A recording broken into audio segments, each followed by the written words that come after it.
आता पाहूया टॉप 9 महत्त्वाच्या बातम्या। स्वातंत्र्य दिनानिमित्त नवी दिल्लीमध्ये सुरक्षेसाठी 10,000 सुरक्षा रक्षक तैनात। उपपोलीस आयुक्तांना कार्यक्षेत्रामध्ये कडक नजर ठेवण्याचे निर्देश। स्वातंत्र्य दिनी लाल किल्ला परिसरामध्ये बहुस्तरीय सुरक्षेची व्यवस्था करण्यात येणार आहे। मुख्यमंत्री आणि दोन्ही उपमुख्यमंत्री जो निर्णय घेणार तो मान्य, नेत्यांनी सांगितलं तर स्वबळावर लढण्याची आमची तयारी। पक्षाचा निर्णय घेण्याचा अधिकार गावित यांना नाही, चंद्रकांत रघुवंशींचं विधान। चाकणमध्ये अजित पवारांकडून वाहतूक कोंडीची पाहणी।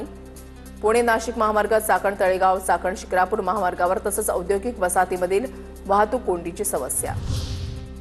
अजित पवारांनी पोलीस आयुक्त विनयकुमार चौबेंना खडसावलं। अजित पवार पाहणी करत असताना चाकणच्या चौकामध्ये पिंपरी चिंचवड पोलिसांनी वाहनं रोखून धरली होती।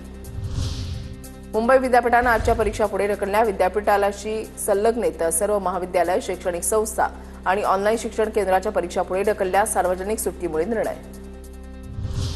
पुण्यामध्ये प्रहारकडून शेतकरी हक्क परिषदेचं आयोजन। राजू शेट्टी, अजित नवले तसंच कैलास पाटील राहणार उपस्थित।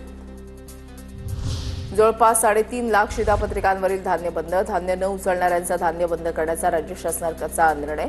हे धान्य प्रतीक्षा यादीमधील गरजूंना दिलं जाणार आणि शिधापत्रिकेवरील मृत व्यक्तीची नावं वगळली जाणार। आदिवासी महिलांना सरकार 100% अनुदान देणार। राणी दुर्गावती योजना जाहीर। महिलांना शिक्षण, आरोग्य, प्रशासन, व्यवसाय, मत्स्य व्यवसाय, कृषी आणि स्वयंरोजगारामध्ये सक्षम करणं हा उद्देश। नागपूरसह राज्यामधल्या शिक्षण घोटाळ्याची एसआयटी चौकशी होणार। शालेय शिक्षण क्रीडा विभागाकडून शासन निर्णय जारी। पुण्याचे विभागीय आयुक्त चंद्रकांत फुलकुंडवार समितीचे प्रमुख।